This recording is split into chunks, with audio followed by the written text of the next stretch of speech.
आपकी बजट भाषण में हमने सारे बिंदुओं को रखा है, बट ये कल की इकोनॉमिक सर्वे के आधार पर डेटा है, आप सभी देख पा रहे होंगे कि जीएसडीपी हमारे छत्तीसगढ़ का 6.56% की रेट से ग्रो किया है, जबकि इंडिया का जो जीडीपी है वर्ष 2023-24 में ही ऑन एन एवरेज पूरे इंडिया को मिला के 7.32% की रेट से हमारी इंडिया की जीडीपी बढ़ी है। जो इकोनॉमी का स्लो डाउन है उसका छत्तीसगढ़ में पिछले 5 सालों में जो गलत नीतियां रही या जो भी कहूं मैं, उसके कारण से इकोनॉमी स्लो डाउन हुई है। ये साफ तौर पे इकोनॉमिक सर्वे के डेटा बता रहे हैं। क्षेत्रवार जीएसडीपी का जो ग्रोथ है वो एग्रीकल्चर सेक्टर में 3.23% है हमारा, इंडस्ट्री सेक्टर में, सेकेंडरी सेक्टर में 7.31% है और सर्विस सेक्टर में 5.02% है। इस फिगर से मैं यही निष्कर्ष निकाल सकता हूं, आप भी निष्कर्ष निकाल सकते हैं कि इंडस्ट्री सेक्टर में छत्तीसगढ़ में अपार संभावनाएं हैं बिकॉज ऑफ नेचुरल रिसोर्सेस। तो उसके बाद भी देश के सेकेंडरी सेक्टर में ग्रोथ की जो रेट है 7.93%, उससे भी थोड़ा कम रहना हमारे लिए दुर्भाग्यजनक है। We need to improve it आने वाले समय में। और जो सर्विस सेक्टर का ग्रोथ रेट है वो 5.02% है, जबकि ऑल एवरेज इंडिया का 7.72% है। जबकि हमारा सर्विस, कोई भी इकोनॉमी जब डेवलपिंग से डेवलप्ड इकोनॉमी में कन्वर्ट होती जाती है तो प्राइमरी सेक्टर में पॉपुलेशन की डिपेंडेंसी घट के पहले सेकेंडरी सेक्टर की ओर और फिर सेकेंडरी सेक्टर से टर्सरी सेक्टर की ओर शिफ्ट होती जाती है, आप सब लोगों को पता है। तो ये देखिए आज भारत की जो स्थिति है कि एग्रीकल्चर सेक्टर में जो जीडीपी पे कंट्रीब्यूशन है, पॉपुलेशन भी शिफ्ट होता है और जीडीपी में कंट्रीब्यूशन भी शिफ्ट होता है। तो जीडीपी में आप देख रहे हैं कि भारत का एवरेज जो ब्लू जो कॉलम है वो दिखा रहे हैं कि एग्रीकल्चर सेक्टर में लगभग 14.4% जीडीपी का कंट्रीब्यूशन है, इंडस्ट्री सेक्टर से 30.97% का कंट्रीब्यूशन है और सर्विस सेक्टर का अराउंड 55% का कंट्रीब्यूशन है। जबकि हमारे छत्तीसगढ़ में अभी भी सर्विस सेक्टर का कंट्रीब्यूशन 31% के अराउंड है, जिसको हमको बहुत तेजी से बढ़ाने की जरूरत है। और ये पिछले स्लाइड में आप देखेंगे कि सर्विस सेक्टर में जो ग्रोथ का रेट है वो 5.02% है। तो ये ऑलरेडी हम पीछे हैं और उसको हम कैचअप नहीं कर पा रहे हैं, बल्कि वो गैप और बढ़ रहा है। तो ये हमारे लिए बहुत बड़ा चैलेंज है और आने वाले समय में इसीलिए जो हमने 10 पिलर्स डिसाइड किए हैं इकोनॉमी के, इसी लॉजिक के साथ हमने ये पिलर डिसाइड किया है। एक उसमें महत्वपूर्ण पिलर है कि सर्विस सेक्टर की नई संभावनाओं पे हमको फोकस करना पड़ेगा। That would be our new, मतलब हमारे आने वाले समय में हमारी स्ट्रेटजी रहेगी। जो पर कैपिटा इनकम है, प्रति व्यक्ति आय है, वो छत्तीसगढ़ का 1,47,361 रुपए है, जबकि भारत का एवरेज औसत 1,85,854 रुपए है। जो ग्रोथ की रेट है 7.31% हमारे छत्तीसगढ़ की है और ऑल इन पूरे भारत देश का एवरेज 7.9% है। फिर मैं कहना चाहूंगा कि एक पुरानी लिगेसी हमारे छत्तीसगढ़ राज्य के साथ रही है लंबे समय की, उसके कारण प्रति व्यक्ति आय का राष्ट्रीय औसत से कम होना, चलिए एक बार के लिए हम मान भी लें, बट जो ग्रोथ है, जो वृद्धि की दर है, वो भी ऑल इंडिया के एवरेज से कम है। मतलब ये गैप और बढ़ता जाएगा आने वाले समय में। तो इसको भी हमको, ठीक है, per capita income national average से कम हो, ये बियर किया जा सकता है। अगर वृद्धि की दर ज्यादा हो तो हम कैचअप कर लेंगे, लेकिन वृद्धि की दर भी कम है तो ये कैचअप करने के बजाय और पिछड़ते जाने वाले संकेत हैं अर्थव्यवस्था के, जो मैं मानता हूं कि हमारे लिए बहुत चैलेंजिंग है। और हम सब मिल करके, आप सब मिल करके, आप भी इकोनॉमी के बड़े कंट्रीब्यूटर हैं, सब मिल करके आने वाले समय में इन फिगर्स इंप्रूव हो, इसके लिए हमको आर्थिक नीतियों को उस दिशा में काम करना पड़ेगा। जो इस छत्तीसगढ़ का हमने इस बजट का जो मूल विजन है कि एक किसी भी प्रदेश को हमको आगे बढ़ाना है, किसी भी अर्थव्यवस्था को आगे बढ़ाना है, तो एक clear cut long term strategy होनी चाहिए, दीर्घकालिक रणनीति होनी चाहिए। जैसे भारत की अर्थव्यवस्था के लिए मोदी जी ने अमृतकाल की बात कही और अमृतकाल में जब देश की आजादी के 100 वर्ष पूरे होंगे, जब देश की आजादी की सभी वर्षगांठ बनाएंगे, तब उनका दीर्घकालिक लक्ष्य उन्होंने सेट किया है कि विकासशील भारत विकसित भारत के रूप में परिणत होगा। ये उनका दीर्घकालिक लक्ष्य है।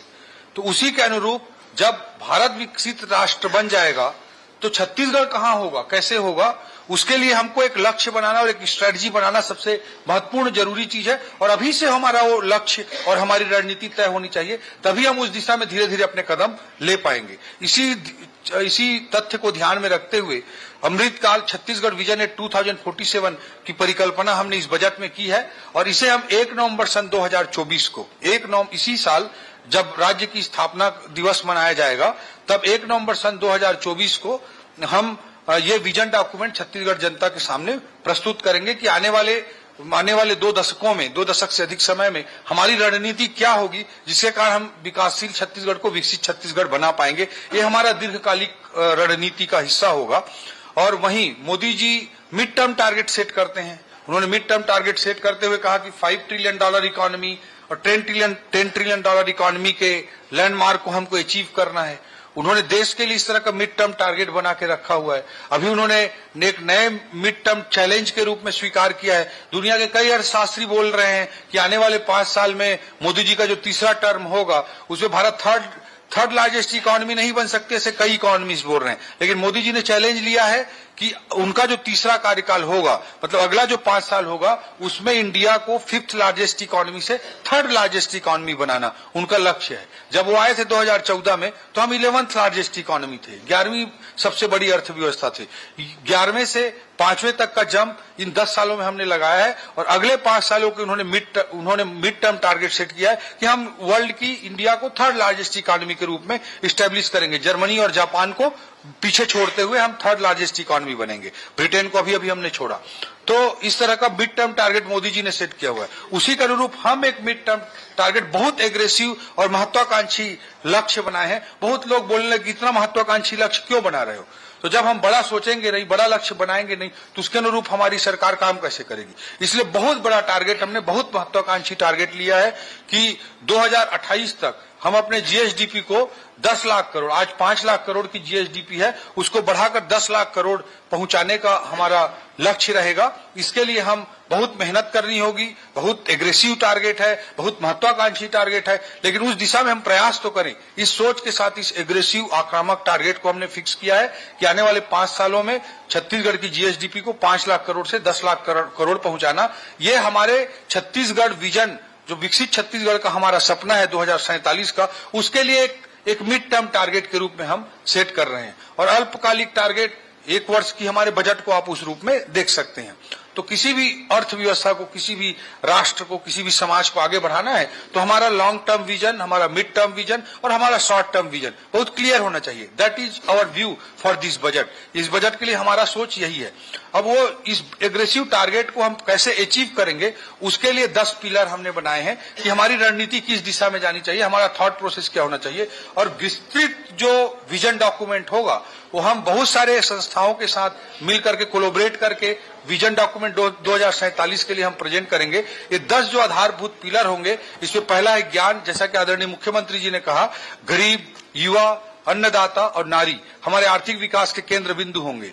दूसरा, तकनीकी आधारित रिफॉर्म और सुशासन से तीव्र आर्थिक विकास को हम सुनिश्चित करेंगे। टेक्नोलॉजी बेस्ड रिफॉर्म्स हमको इंट्रोड्यूस करना है, गुड गवर्नेंस इंश्योर करना है। उसके आधार पर फास्टेस्ट इकोनॉमिक ग्रोथ को अचीव करने की हम कोशिश करेंगे। तीसरा, अभी कैपेक्स बढ़ाना, बहुत सारे गारंटी और बहुत सारे राजस्व एक्सपेंडिचर आते हैं, उस बीच में कैपेक्स बढ़ाना बड़ा चैलेंज होता है। बट कैपेक्स 1 रुपए कैपेक्स 100 रुपए अगर कैपेक्स बढ़ता है तो 247 रुपए का जीडीपी में कंट्रीब्यूट करता है। तो किसी भी डेवलपिंग इकोनॉमी को अगर आगे बढ़ना है तो कैपेक्स को उसको बढ़ाना ही होगा। इसलिए हमने इसमें भी बहुत एग्रेसिव टारगेट तय किया है। पिछले साल की तुलना में कैपेक्स में 20% की वृद्धि इस बजट में की गई है, जबकि पिछले 5 सालों में कैपेक्स का जो एवरेज ग्रोथ था वो 12% था। चौथा हमारा है कि हमारा छत्तीसगढ़ बहुत ही प्राकृतिक संसाधनों से परिपूर्ण है, तो उनका उचित इस्तेमाल हम कैसे करें नेचुरल रिसोर्सेज का, ये हमारा चौथा पिलर होगा। 5वां पिलर होगा हमारा अर्थव्यवस्था के सेवा क्षेत्र की नई संभावनाओं पर जोर। पहले स्लाइड में हमने देखा कि सर्विस सेक्टर का कंट्रीब्यूशन छत्तीसगढ़ में अभी बहुत कम है और सर्विस सेक्टर में ग्रोथ का रेट भी बहुत कम है, तो उसको बढ़ाना हमारे लिए बहुत बड़ी चुनौती होगी। इसलिए आने वाले समय में हम इसको फोकस करेंगे, तभी हमारी इकोनॉमी बढ़ पाएगी। सरकार की सारी क्षमताओं के अतिरिक्त निजी निवेश भी सुनिश्चित करना। सरकार की इन्वेस्टमेंट की एक सीमा है। अभी वर्ल्ड में जो भी देश आगे बढ़े हैं, चाहे सिंगापुर का एग्जाम्पल लें, हम ताइवान का एग्जाम्पल लें, साउथ कोरिया का एग्जाम्पल लें, पिछले कुछ दशकों ने जो बड़ा जंप किया है, या छत्तीसगढ़ या भारत देश के अंदर गुजरात जैसे स्टेट का एग्जाम्पल लें, प्राइवेट इन्वेस्टमेंट हमको लाना पड़ेगा। तो हर सेक्टर में हम नहीं ला सकते। गरीब कल्याण के लिए वेलफेयर स्कीम भी चाहिए, लेकिन अन्य क्षेत्रों के विकास के लिए प्राइवेट सेक्टर के लिए सुटेबल इकोसिस्टम बनाना हमारी रणनीति होगी। छठवें रणनीति के तौर पर। सातवां हमारा पिलर होगा बस्तर सरगुजा को फोकस करना, यह हमारा सातवां पिलर होगा। आठवां हमारा पिलर होगा डीडीपी, डिसेंट्रलाइज्ड डेवलपमेंट पॉकेट्स। हर स्थान की अपनी अपनी खूबी होती है। बस्तर की अपनी खूबी है, अपनी विशेषताएं हैं। रायपुर, दुर्ग, भिलाई जैसे क्षेत्रों की अपनी अलग विशेषता है। नया रायपुर की अलग संभावनाएं हैं, सरगुजा की अलग संभावना है, रायगढ़, कोरबा जैसे औद्योगिक क्षेत्रों की अलग संभावनाएं हैं। कृषि प्रधान जिलों जैसे महासमुंद, बेमेतरा, बलौदा बाजार, इस तरह के जिलों की अलग संभावनाएं हैं। तो उसके अनुरूप हम अलग अलग पॉलिसी को प्रमोट करते हुए अर्थव्यवस्था को आगे बढ़ाने का काम करेंगे। और इसे हमने एक टर्म दिया डीडीपी, डिसेंट्रलाइज्ड डेवलपमेंट पॉकेट्स। और नवा हमारा पिलर होगा छत्तीसगढ़ की संस्कृति को फोकस करके काम करना। और 10वां, हम जितनी भी बातें करें सबसे इंपॉर्टेंट होता है इम्प्लीमेंटेशन। जब तक हम कितना भी बड़ा सोच लें, कितने भी अच्छे विचार हों, जब तक हम उसे इम्प्लीमेंट नहीं कर पाएंगे तो कोई रिजल्ट नहीं आना है। इसलिए हमारा एक पिलर हमने इम्प्लीमेंटेशन को रखा है। Importance of implementation is most important, इसलिए ये हमारा 10वां और महत्वपूर्ण पिलर है। इस पे हमारा फोकस रहेगा। मोदी की गारंटी के तहत, जैसा कि आदरणीय मुख्यमंत्री जी ने बताया, प्रधानमंत्री आवास योजना के लिए हमने 8,369 करोड़ रुपए का प्रावधान किया है। अभी द्वितीय अनुपूरक में 3,800 करोड़ रुपए का प्रावधान किया था। महतारी वंदन योजना अंतर्गत 12,000 रुपए प्रति वर्ष देने का निर्णय हमारी सरकार ले चुकी है। कृषक उन्नति योजना के अंतर्गत 10,000 करोड़ रुपए का प्रावधान हमने किया है। जो जल जीवन मिशन है उसके लिए 4,500 करोड़ रुपए का प्रावधान किया है। तेंदुपत्ता संग्राहकों को 4,000 रुपए प्रति मानक बोरा से बढ़ाकर 5,500 रुपए प्रति मानक बोरा भुगतान करने का हमने निर्णय लिया है। दीनदयाल उपाध्याय भूमिहीन कृषि मजदूर योजना के अंतर्गत प्रतिवर्ष हम 10,000 रुपए का भुगतान करेंगे। 7,000 रुपए जो पहले थे उसे बढ़ाकर 10,000 रुपए करने की गारंटी हमने अपने संकल्प पत्र में दिया था, उसी के अनुरूप यह निर्णय लिया गया है। रामलला दर्शन के लिए हम 35 करोड़ रुपए का प्रावधान छत्तीसगढ़ की जनता जनार्दन की आस्था और विश्वास के अंतर्गत किए हैं। छत्तीसगढ़ उद्यम क्रांति योजना का क्रियान्वयन भी युवाओं के लिए किया जाएगा। राज्य राजधानी क्षेत्र के दृष्टिकोण से SCR, स्टेट कैपिटल रीजन के लिए भी बजटीय प्रावधान हमने किया है। यह भी मोदी की गारंटी का हिस्सा था। इन्वेस्ट इंडिया की तर्ज पर इन्वेस्ट छत्तीसगढ़ के आयोजन के लिए भी प्रावधान किया गया है। और राज्य के 5 शक्ति पीठों को कैसे विकसित किया जाएगा, ये भी मोदी की गारंटी में था। इसे भी हमने इस बजट में योजना बनाने की दृष्टि से शामिल किया है। और आगे आने वाले समय में अलग अलग फंड को एक्सप्लोर करते हुए कन्वर्जेंस मॉडल पे काम करके यह काम भी हम सुनिश्चित करेंगे। जो राजकोषीय स्थिति है, राज्य का अपना राजस्व हम 22% बढ़ा रहे हैं। ये गवर्नेंस पर आधारित वृद्धि हम करने का पूरा प्रयास करेंगे। इसलिए हर जगह आपने देखा होगा कि टेक्नोलॉजी बेस्ड जो एक्सपेरिमेंट्स हैं उसको हमने बढ़ावा दिया है, ताकि पारदर्शिता आए और ईमानदार करदाता को हम प्रोत्साहित कर सकें। जो राजकोषीय घाटा होगा वह 2.9% है, 16,000 करोड़ रुपए का। जो FRBM एक्ट का 3% का लिमिट FRBM एक्ट में है उसके विधीन है। जो वर्ष 2023-24 में कुल राजस्वाधिक रेवेन्यू सरप्लस बजट है, इसमें 1,060 करोड़ रुपए का रेवेन्यू सरप्लस हमने अनुमानित किया है। 2024-25 के लिए कैपिटल एक्सपेंडिचर में बहुत ही महत्वाकांक्षी लक्ष्य रखते हुए 22,300 करोड़ रुपए का हमने प्रावधान किया है, जो कुल बजट का लगभग 15% है और पिछले वर्ष के बजट से 20% अधिक है। जो पिछले 5 वर्षों में जो पूंजीगत व्यय है, कैपेक्स है, उसमें ऑन एन एवरेज 12% की वृद्धि हो रही थी। इस बार हमने महत्वाकांक्षी लक्ष्य रखते हुए 20% की वृद्धि का लक्ष्य निर्धारित किया है। ये अलग अलग पैरामीटर्स में ग्रोथ है। ये स्लाइड्स आपको हम शेयर कर देंगे, इसे आप ले सकते हैं। बजट का जो आकार है, पिछले 5 वर्षों में CAGR रेट से 8% के CAGR से पिछले 5 वर्षों में बढ़ा है, बट इस साल सीधा 22% का जंप बजट में हुआ है, जो 1,47,000 करोड़ रुपए का बजट का साइज हो रहा है। ये सारे पैरामीटर्स पे वृद्धि के डेटा हैं। ये आप टेक्निकली देख सकते हैं कहां से आय प्राप्तियां हो रही हैं, कहां से पूंजीगत प्राप्तियां हो रही हैं। इसका हमने भी डिटेल प्रेजेंटेशन बना के रख दिया है। और जो व्यय है 15% कैपिटल एक्सपेंडिचर और रेवेन्यू एक्सपेंडिचर 85%। प्रमुख विभागों के बजट में जो वृद्धि है इसे आप देख सकते हैं कि महिला बाल विकास विभाग के बजट में 112% की वृद्धि है। पीएचई डिपार्टमेंट के बजट में जल जीवन मिशन को सुनिश्चित करने की, महिला बाल विकास के विभाग में जो वृद्धि दिख रही है आपको 112% की, वो मोदी की गारंटी महतारी वंदन योजना को लागू करने के लिए है। पीएचई डिपार्टमेंट के बजट में 97% की जो वृद्धि दिख रही है वो मोदी जी के जल जीवन मिशन जो ठप पड़ा हुआ था छत्तीसगढ़ में उसे पूरा करने के लिए है। खनिज साधन विभाग के बजट में 80% की वृद्धि है। जैसे जिलों में डीएमएफ होता है, डिस्ट्रिक्ट मिनरल फंड, वैसे प्रदेश के लिए एमडीएफ होता है। उस एमडीएफ फंड में जिसमें 5% रॉयल्टी आती है, जिलों में 30% रॉयल्टी जाती है, यहाँ 5% रॉयल्टी आती है, उससे रेल लाइनों के लिए हमने पैसा खर्च करने का निर्णय लिया है। पंचायत एवं ग्रामीण विकास विभाग के बजट में 70% की वृद्धि है, जो प्रधानमंत्री आवास योजना के लक्ष्य को, मोदी की गारंटी को पूरा करने के लिए है। हेल्थ डिपार्टमेंट में आप देख रहे हैं कि 37% की एक बड़ी वृद्धि हेल्थ डिपार्टमेंट के बजट में भी दिखाई दे रही है। जो बिलासपुर का सिम्स है उसका भवन जर्जर है, कई सालों से जर्जर है और कोई उसकी सुध पिछले 5 साल में नहीं ली गई, उसके लिए 700 करोड़ रुपए का इस बजट में प्रावधान किया गया है। और रायपुर मेडिकल कॉलेज में भी 1200 बेड के हॉस्पिटल के लिए और अन्य इंफ्रास्ट्रक्चर जो वहां पर जरूरी है उसके लिए 776 करोड़ रुपए का प्लान आगे कंप्लीट किया जाएगा। उसके लिए हेल्थ डिपार्टमेंट का बजट बढ़ा है। कृषि एवं कृषि उन्नति योजना, कृषक उन्नति योजना के अंतर्गत 10,000 करोड़ रुपए का प्रावधान किया गया है गारंटी के तहत। इसलिए आपको कृषि विभाग के बजट में 33% की जंप दिखाई दे रही है।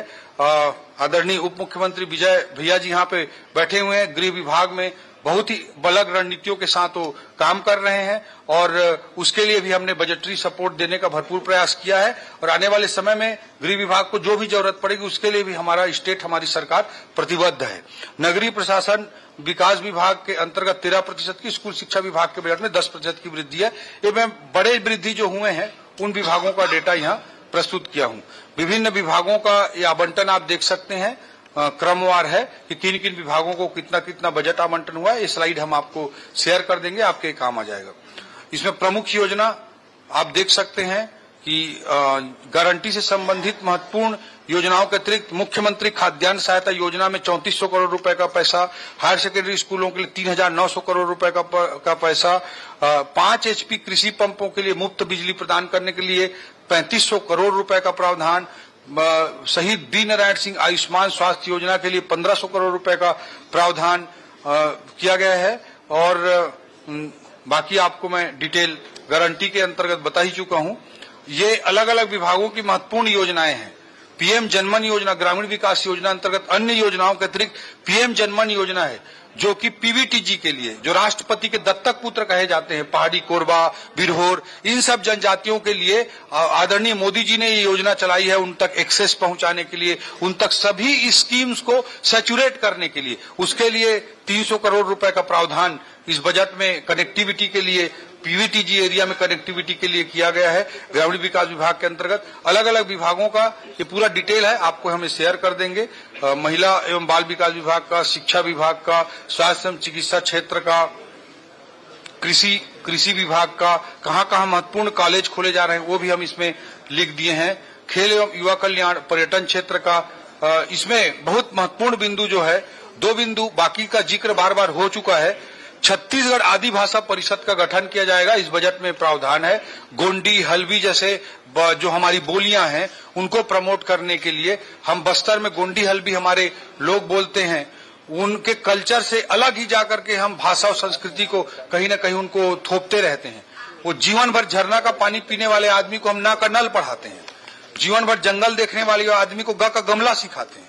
तो ये स्थिति ना हो और उनके मानसिकता में, उनके संस्कृति के अनुरूप चीजें आगे बढ़ सके, उसके लिए छत्तीसगढ़ आदि भाषा परिषद का गठन करने का निर्णय हमारी सरकार ने आदिवासी भाइयों की दृष्टि से लिया है। और गोंडी भाषा से रिलेटेड सॉफ्टवेयर डेवलपमेंट के लिए भी इस बजट में प्रावधान किया गया है। अधोसंरचना में बहुत बड़े बड़े प्रोजेक्ट लिए गए हैं, जैसा कि मैंने मेडिकल कॉलेजेस का जिक्र किया, बहुत सारे रोड, ब्रिजेस इनका है। रेल लाइनों में आप देख सकते हैं, Chirmiri Nagpur halt rail line के लिए 120 करोड़ रुपए का प्रावधान, और इसी तरह से जो डोंगरगढ़ कटघोरा से मुंगेली होते हुए डोंगरगढ़ जो जाती है ट्रेन लाइट, उसके लिए 300 करोड़ रुपए का प्रावधान। और अधोसंरचना के क्षेत्र में कॉन्फ्रेंस इंडियन रोड कांग्रेस आयोजित किया जाएगा, उसके लिए भी 4 करोड़ रुपए का प्रावधान किया गया है। ऊर्जा क्षेत्रों की अलग अलग प्रावधान है, ये आप डिटेल आप देख सकते हैं, कहां से रुपया आ रहा है, कहां रुपया जा रहा है, ये है। और जो टेक्नोलॉजी बेस्ड जितने भी एक्सपेरिमेंट्स हैं उसको सफल बनाने के लिए छत्तीसगढ़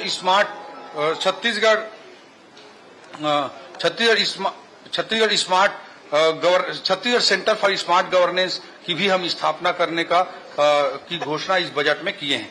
ये कुछ महत्वपूर्ण बिंदु बजट की दृष्टि से मैं रखा हूं। वित्त मंत्री जी, मैं विकल्प शुक्ला हूं, आकाशवाणी समाचार से। जी विकल्प। वित्त मंत्री जी, आपने बहुत अच्छा बजट पेश किया और बहुत अच्छे आपने लक्ष्य भी निर्धारित किए हैं। मेरे 2 सवाल हैं। पहला तो बजट का आकार लगभग 22% बढ़ा है, लक्ष्य भी काफी बड़े बड़े निर्धारित किए हैं, लेकिन उन लक्ष्यों को पूरा करने के लिए वो राजस्व जो जरूरत है उसको जुटाने के लिए कैसे कदम उठाए जाएंगे, क्योंकि 22% भी एक बड़ा जंप है। पहला सवाल। दूसरा, अभी तक पिछले कई सालों में छत्तीसगढ़ में देखा जा रहा है कि बजट पेश होता है, उसके बाद 3 अनुपूरक बजट आते हैं और वो जो पैसा जो प्रावधान किया जाता है वो वही पूरा खर्च नहीं हो पाता, उसमें से एक बड़ी राशि लैप्स हो जाती है। तो जो राशि आप प्रावधान करेंगे वो लैप्स ना हो, और रेवेन्यू कैसे बढ़ाएंगे इसके बारे में बताइए। जी, हमने पहले ही सेकेंड पिलर जो रखा है हमारे स्ट्रेटजी का, उसमें है fastest economic growth through technology based reforms and governance.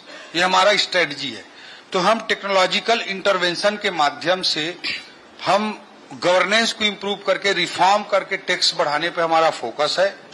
जो गलत कर रहे हैं उन तक पहुंचना और जो सही कर रहे हैं उनको प्रोत्साहित करना हमारी नीति है। तो टेक्नोलॉजी बेस्ड रिफॉर्म्स और गवर्नेंस के माध्यम से फास्टेस्ट इकोनॉमिक ग्रोथ को अचीव करना है, हमारा मूल विजन है। मैं मानता हूं कि जहां पे सिस्टम सही होता है वहां पे गवर्नमेंट के खजाने में बड़ा पैसा आता है और भ्रष्टाचारियों के जेब में कम पैसा जाता है। जब आप सिस्टम को बिगाड़ देते हैं तो भ्रष्टाचारियों के जेब में ज्यादा पैसा जाता है, सरकार के खजाने में कम पैसा जाता है। तो ये बहुत सिंपल सी बात है, बट इसको निश्चित रूप से इम्प्लीमेंट करना एक बड़ी चुनौती होगी। और हमारे छत्तीसगढ़ में मैक्सिमम रेवेन्यू जहां से आते हैं वो सिक्लिकल सेक्टर से आते हैं। जो कोर सेक्टर है मोस्टली उसका नेचर सिक्लिकल होता है, एक एक्सपोनेंशियल ग्रोथ का, कंसिस्टेंट ग्रोथ का उसका नेचर नहीं होता है। कभी कर आपको बहुत ज्यादा आने लग जाएगा, कभी बहुत कम आने लग जाता है। This is challenge for economy like Chhattisgarh. लेकिन उन सिक्लिकल सेक्टर्स को एक निश्चित रूप से एक चैलेंज रहता है, बट हम गवर्नेंस को इंप्रूव करते हुए टैक्सेस को बढ़ाएंगे, ये हमारा मूल फोकस है।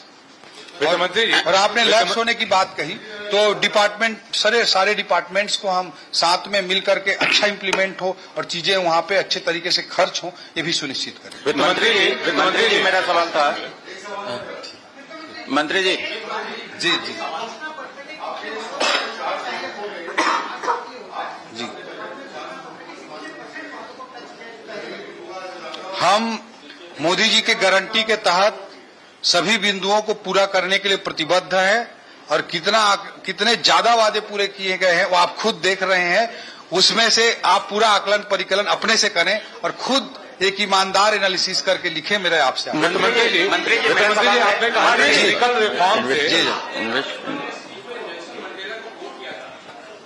मंत्री जी एक सवाल था मेरा, पहला और अंतिम। हेलो मंत्री जी, एक सवाल था मेरा। जी, ये आपने अपने बजट में जो आपने पूछा है, नहीं आ रहा ना जी, देखिए शांत हो जाए।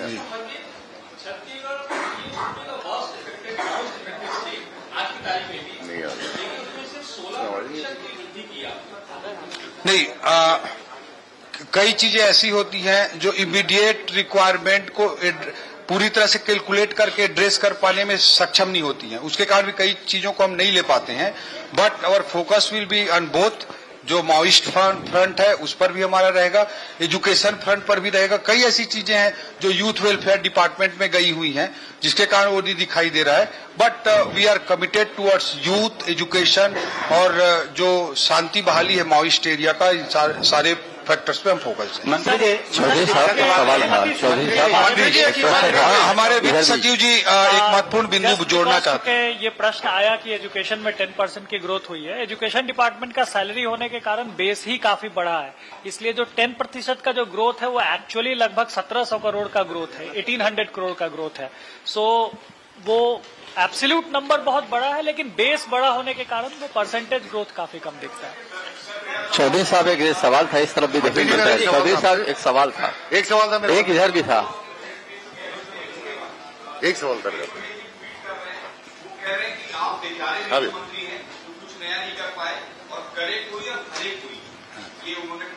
मंत्री जी मेरा एक सवाल सुन लीजिएगा। अगर करे कोई भरे कोई बोल रहे हैं तो उन्होंने जो गड्ढा किया है उसी को पाट रहे हैं। हम तो बोल रहे हैं कि उन्होंने छत्तीसगढ़ को दिवालियेपन के कगार पर पहुंचा दिया। जहां जहां से आय आ सकता था वहां पे भ्रष्टाचारी एटीएम लगा दिया, और आज वो खुद ही अपनी बात को कह रहे हैं कि उन्होंने गड्ढा कर दिया, उसको हम भर रहे हैं। मंत्री जी उसके बाद भी हमने में महत्वाकांक्षी लक्ष्य। चौधरी साहब एक सवाल इधर भी। चौधरी साहब पूर्व मुख्यमंत्री भूपेश बघेल जी, उनके व्यक्तित्व को आप खुद जज कर सकते हैं कि मैं वहां पे टैब पे जाके बजट प्रेजेंट करने के लिए खड़ा हुआ तो उन्होंने विरोध करना चालू कर दिया।